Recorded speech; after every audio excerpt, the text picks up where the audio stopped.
how many of you here are wearing a smartwatch right now? Wow, okay. You know how these tiny devices can track your sleep, heart rate, and even warns you when something is off? So why not do the same thing for one of the most powerful machines, a jet engine, which is the powerhouse of every flight you have ever flown. That's what my research is about.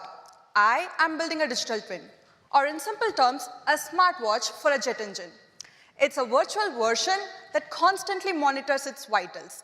It can tell us how the engine feels, predicts when it might get sick, and even tell us how to keep it healthy.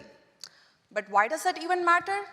Because every time an engine fails, the flights are delayed, prices go up, and the passengers, like all of us, are stranded.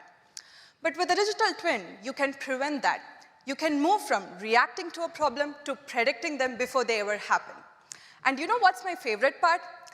The twin doesn't just say, hey, I'm not feeling great today. It can also tell us, here's what you can do to help me run better.